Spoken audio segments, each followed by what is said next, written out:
Playtime Co. is the product of a great man by the name of Elliot Ludwig. Divorced, but a family man at heart. His sights were always set on bringing amazing toys to amazing children around the globe. Ludwig spent countless hours in the factory, working overtime relentlessly in an attempt to continuously innovate and surprise. In the 1960s, an unfortunate family death had pushed Ludwig down to his lowest.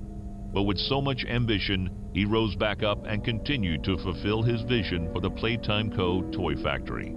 Ludwig could never be content leaving a project unfinished. But just how did one man come to create such an astounding empire? How did he manage to stay determined even after suffering such a tragic loss? It all began in the fateful year of 19...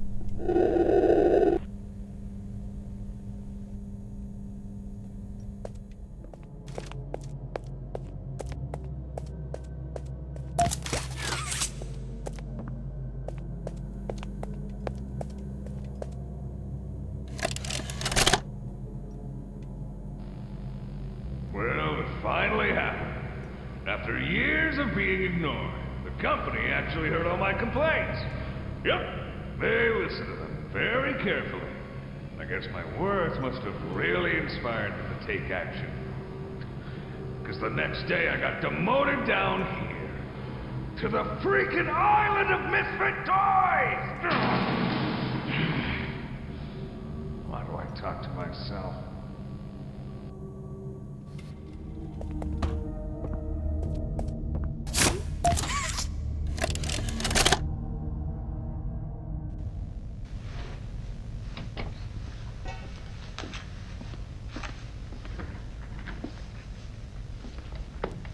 Mind if I film this? Oh, not at all, sir. That's what I like to hear. So, Marcus, what happened? You see, I was heading home for the day when my apars realised that I left me bloody wallet in the cafeteria. So I'm running through the lobby, and that's when I see it. A mop handle lodged under the innovation wing gate. So what'd you do, Marcus? Well, I just thought I'd nab the bloody yoke and be on me merry way. And? Well, I'm reaching for the thing, and the mop handle jolts on its own. Had me scared stiff. I thought I was the only one there. So, I took a peek beneath the gate, and some massive bloody thing was doddering about the bloody hallway. Thing? You're sure it wasn't a person? Ain't no person that's 50 feet long with 1,000 legs. Marcus, you're losing me. Maybe you just saw a bunch of people walking by. Look, it wasn't people, alright? I haven't a bloody notion what it was, but it wasn't human. Who have you told about this? Besides me, obviously. Just you, sir. Obviously. Okay. I'll have security skim the cameras and take a look. What? There's a massive bloody monster! Skimming ain't gonna get rid of it! You're out of line, Marcus. We make toys, not monsters. Now come on, get out of my sight. Actually, grab me a coffee, will you? Actually, never mind. Get out of my sight.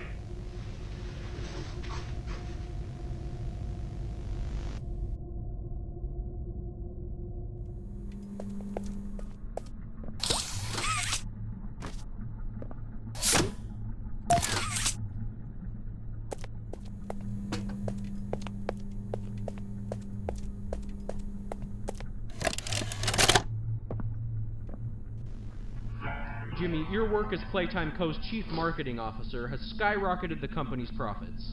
How do you do it? You know, it's not what you'd expect. It's the little things most people don't even think about. Like, take names, for example. I'm surprised people haven't realized this.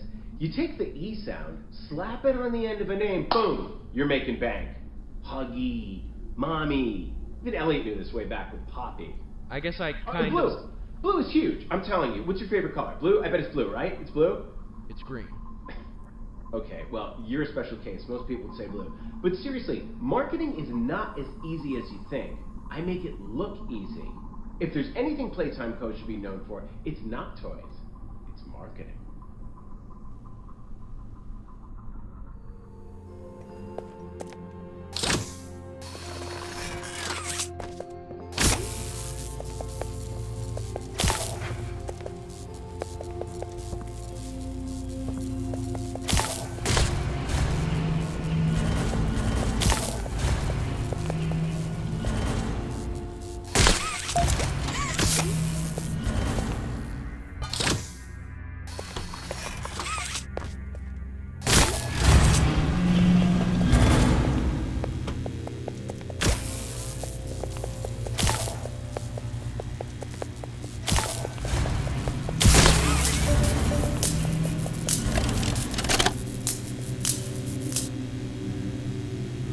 The following is a pre-recorded announcement to address the many complaints regarding an alleged very, very big spider crawling around in the facility.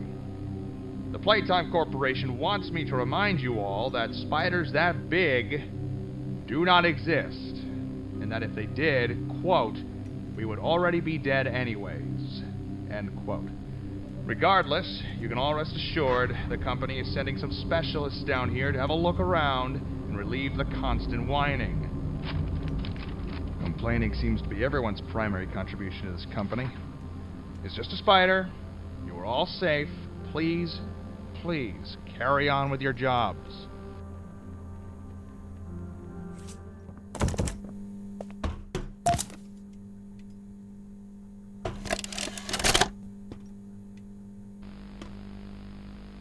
Log code 08502.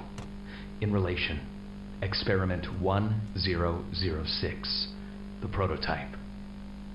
A close call occurred this week in which he nearly breached containment. The prototype seemingly disassembled the digital alarm clock within his room and utilized the battery, along with several other components, to create a laser pointer, which he then fired into the security camera, disabling it.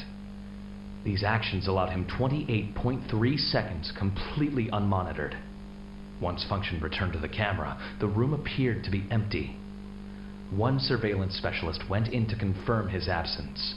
However, upon opening the door, she realized that the prototype had hidden in one of the camera's blind spots. The prototype attempted to escape through the open door. However, another surveillance specialist was able to remotely relock the door, despite the other specialists still being inside. One casualty occurred. The prototype seems to possess an unprecedented level of intelligence beyond that of all other test subjects, as well as an alarming willingness to commit violence. Further suppression treatments will need to be enacted to ensure that no other experiments develop these qualities. Experiment 1170, Huggy Wuggy, remains the optimal outcome due to his sufficient intelligence paired with maximum obedience. End of log.